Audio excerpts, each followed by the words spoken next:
I would probably have been the first, definitely the first from the Caribbean to be in-stadium announcer for track and field at the Olympics. I think even further or beyond that, I may be one of, if not the first, black man to be in this role.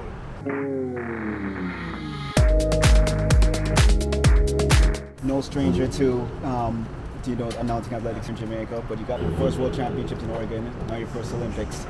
How does it feel? Still trying to absorb it? Definitely, it's an exciting feeling. I don't think it has sunk in as yet. We have been trying to figure out the extent of this honor. I would probably have been the first, definitely the first from the Caribbean to be in-stadium announcer for track and field at the Olympics. I think even further or beyond that, I may be one of, if not the first, black man to be in this role. So it was really an honor. As I said, it hasn't sunk in as yet. I'm really just waiting for things to start tomorrow inside the stadium. Well, track and field did start today with the 20k walk, but I'm definitely looking forward to getting things going. That's pretty much it. Yeah. How different it is preparing for an Olympics rather to a World Championships? Not much differences, to be honest. The preparation is still the same. Outside of that,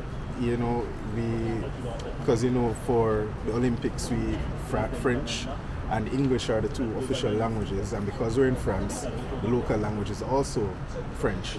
So it's a team effort. So we determine how we go about doing commentary for each race. Of course, there's some protocol that IOC demands, so we have to work with that. But generally, it's preparation-wise, it's the same as if it was World Championships. You go, you prepare your notes, you get your stats done. If it's possible, like what we had the chance to do today, we got to talk to some of the athletes. If there's any concerns or clarifications that we need in terms of pronunciations of names, then we were able to use the opportunity to get some clarifications there. So it's no big difference.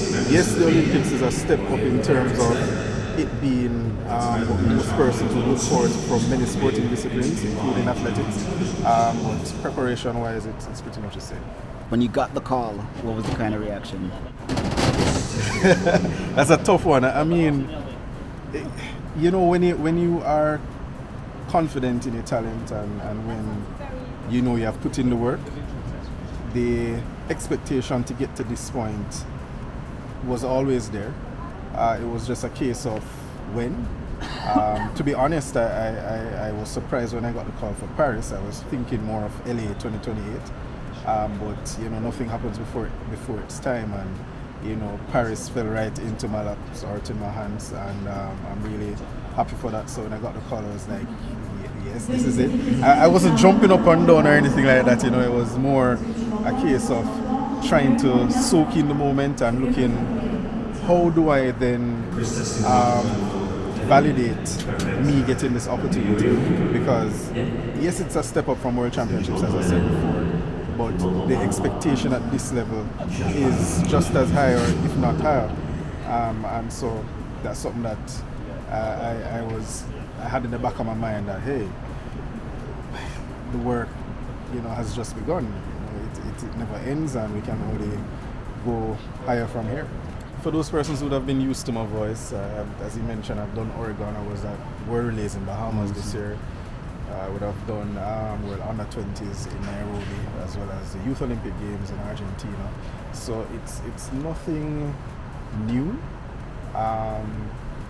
It's a case of me not necessarily trying to fit into what exists, because as I mentioned, there are protocols that govern these championships. But the good thing about it is that you are not confined in a box. You are able to use what distinguishes you, which in my case is my voice, my enthusiasm, in terms of trying to get the crowd involved, not trying to take away the starlight or the spotlight from the athletes, because at the end of the day, they are the main ones. So it's about keeping the crowd in tune, letting the athletes know that we're there for them as well, and continue to just be me. I said before I came to Paris that At a minimum, we're looking at about 9 medals, maximum 12 medals. And to be honest, I thought that even with Sharika withdrawing from the 100 meters, that we still had the potential to get a medal there, and I had 1 medal in that event. I don't think much changes, to be honest, in terms of medal hopes, because we may be surprised. There may be events that we have not considered that we could get a spoiler or two. But I think if based on the team that we have, the potential is there to get maximum 12 medals. Anything over 12 is a brother. I'll be disappointed if we get below 9 medals. I think that would be somewhat of an underperformance in my